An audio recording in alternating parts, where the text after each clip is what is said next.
Good morning. আজ পুরুলিয়ায় আমাদের সেকেন্ড দিন। সকাল সকাল ঘুম থেকে উঠে পড়েছি। বাইরের পরিবেশটা এতটা সুন্দর লাগছিল, তাই তোমাদের সঙ্গে শেয়ার করার জন্য চলে এসেছি। প্রথমেই একটা সুন্দর সকাল তোমাদের সঙ্গে শেয়ার করি। তো দেখো সূর্যটাকে কত সুন্দর লাগছে, আর তারপরেই ওই দূরে সবাই খেজুরের রস খাচ্ছে। আমি অবশ্য খাইনি। আর ওই দূরে দেখা যাচ্ছে সেই পাহাড়, কি সুন্দর চারিদিকটা কুয়াশা আর একটা হালকা শীতের আমেজ। খুব সুন্দর লাগছিল সেই মুহূর্তটা। তারপরে ঘরে এসেছি এবং ঘরে এসে আমি স্নান করে রেডি হয়ে আজকে একটা চুড়িদার পরেছিলাম বাঙালির ট্র্যাডিশন বজায় রাখার জন্য। আসলে না, সেটা না, আসলে আমি জিন্সটা আগেই পরে ফেলেছি, তাই আজকে চুড়িদারটাই পরলাম। আর এটা কিন্তু আমাকে আমার ভাইফোঁটাতে গিফট করেছিল, তাই ভাবলাম এখানেই যখন আছি তাও পরা যাক।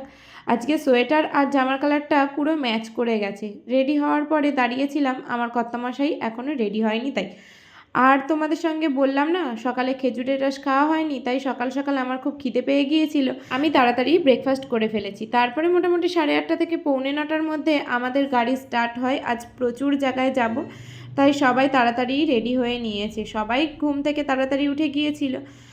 আর প্রথমেই আমাদের ওই অযোধ্যা পাহাড়ে নিয়ে যাওয়ার জন্য তৈরি হয়ে গিয়েছিল।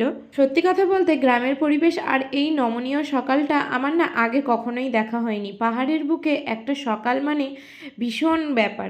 এটা আমি এই প্রথম বেশ ভালোই উপভোগ করতে পেরেছি। তো আমরা প্রথমেই চলে যাচ্ছিলাম।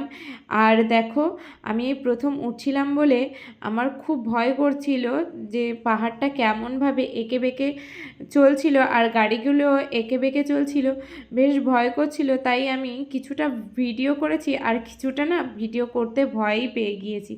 তারপরে আমরা দাঁড়িয়ে গিয়েছিলাম একটা মাঠে। মাঠ না, এটা হচ্ছে লহরিয়ার মন্দির। তো এই মন্দিরেই আমরা ফার্স্ট দাঁড়াই। তো এখন মোটামুটি 9:10 মতো বাজে। এখানে আধ ঘন্টা মতো আমাদের থাকতে দিয়েছিল। তো আমি এবং বাকি সবাই এখানে নেমে গিয়েছিলাম। আর এখান থেকে আমরা ঠাকুরের দর্শন করি। আর এই যে আমি আর আমার বর কী যে বকছিলাম সত্যিই আমি জানি না।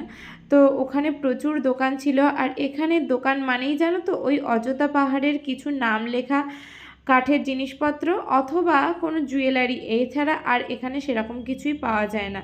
তাই এখান থেকে টুকটাক একটা দুটো জিনিস আমরা কিনেছিলাম। ভেবেছিলাম একটা টুপি কিনবো, তবে প্রচুর দাম বলছিল। তারপরে মন্দিরটার দর্শন করে নিয়েছিলাম। এই যে এখানে হরপার্বতী আছে।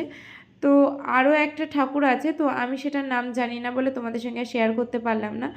তো এখানে সবাই এসে পুজো দিচ্ছিল, তবে আমাদের যেহেতু ব্রেকফাস্ট করা হয়ে গেছে তাই আমরা আর ওখানে পুজো দিলাম না।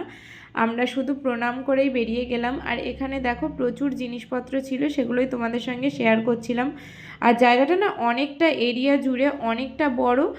আর ওই দূরে কিন্তু আমরা যাব। তো প্রথমেই এই লহরিয়া মন্দিরটা পড়ে বলে আমরা এখানে প্রথমেই নেমেছিলাম। সকাল সকাল ভগবানের নাম নিয়েই আমরা যাত্রাটা শুরু করি, যাতে কোনো বিপদ আপদ আমাদের এখানে না হয়। আর আমার এটা প্রথম পাহাড়ে ওঠায় সত্যিই আমার খুব ভয় করছিল, তোমাদের আগেই বলেছি। আর এর পরের পার্টে তোমরা দেখতে পাবে আমরা কোথায় গেলাম। এই ভিডিওটা এই